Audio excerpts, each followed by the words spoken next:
కార్యాచరణకి gazette నోటిఫికేషన్ని railway శాఖ జారీ చేసింది.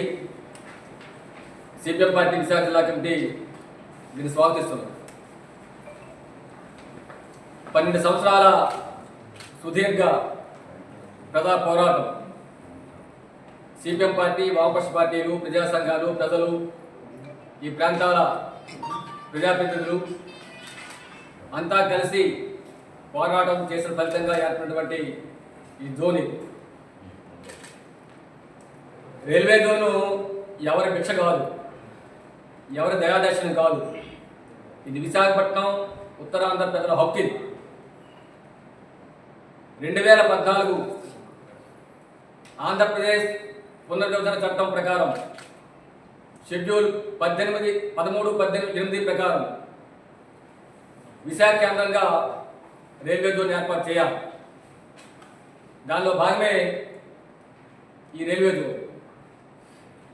బీజేపీ కేంద్రంలో అధికారం వచ్చిన నాటి నుండి నేటి వరకు విశాఖపట్నానికి, ఉత్తరాంధ్రకి తను చేస్తున్న ద్రోహం మాత్రం ఆపడం లేదు.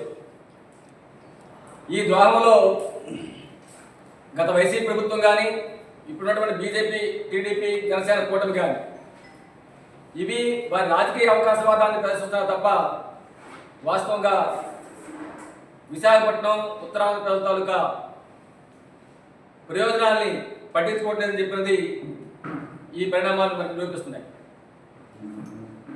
రైల్వే జోన్ కేంద్రం ప్రకటించింది, కానీ ఈ జోన్లో ఉన్నటువంటి కీలకమైనటువంటి కేకే లైన్ని, అరకు ప్రాంతాన్ని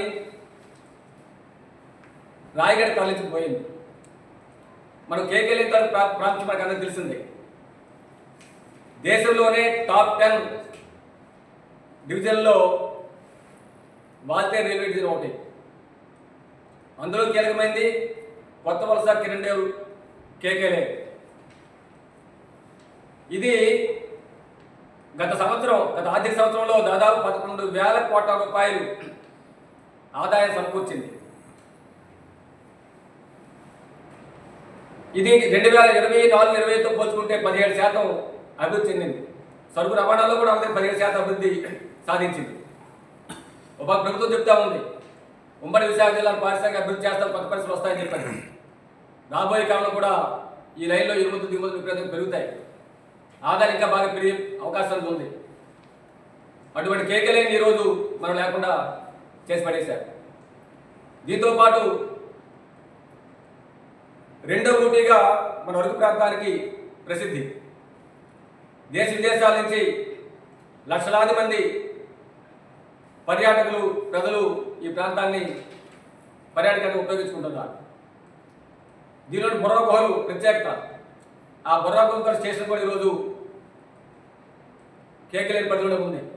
దీన్ని తీసుకెళ్లి రాయగడలో కలిపేశారు.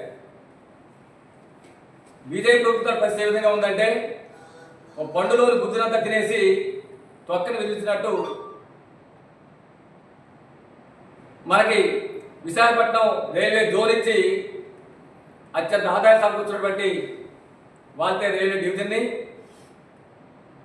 అరకుని తన అధికారంలో ఉన్నటువంటి ఒడిశా రాష్ట్రం రాయగడకి తరలించిపోవడం, ఇది విశాఖపట్నం ప్రజానీకాన్ని, ఉత్తరాంధ్ర ప్రజానీకాన్ని మంచెత్తడం తప్ప ఇక్కడ కాదని చెప్పని సిపిఎం పార్టీకి మేము చెప్పదలుచుకున్నాం. ఈ విధంగా కేంద్ర ప్రభుత్వం ఉత్తరాంధ్ర రాష్ట్ర ప్రయోజనాలని హరిస్తుంటే దాన్ని నిలువరించాల్సిన బాధ్యత ముఖ్యమంత్రి చంద్రబాబు గారిది, ఉప ముఖ్యమంత్రి పవన్ కళ్యాణ్ గారిది, కూటమి నేతలది. ఈ పని మీరు చేయకుండా సంబరాలు చేసుకుంటున్నారు. సంబరాలు మీరు ఎప్పుడు చేసుకోవాలండి? దాదాపు 1106 కిలోమీటర్ల పరిధిలో ఉన్నటువంటి వాల్తేరు డివిజన్లో 445 కిలోమీటర్ల పరిధిని తొలగించి, అది కూడా అయితే ఆదాయ సమకూర్చే డివిజన్ లైన్ తొలగించి ఒడిశా పట్టుకుపోతే దాన్ని నిలదీయాలి కదా, ఆపాలి కదా. రాష్ట్ర ప్రయోజనాలు, విశాఖపట్నం ప్రయోజనాలు కాపాడాలి కదా. నేను కాపాడిన తర్వాత కేకే లైన్ని, అరకు, బొర్రా గుహలు కూడా ఇక్కడ వాల్తేరు డివిజన్లో కొనసాగించి రైల్వే జోన్ ఇస్తే నువ్వు సంబరం చేసుకునే ప్రజలు హర్షిస్తారు. ఒక ద్రోహం చేస్తుంటే ద్రోహం ఆపకుండా నువ్వు సంబరం చేసుకోవడం చెప్పినట్టే కేంద్రం చేస్తున్న ద్రోహాన్ని బయటపడకుండా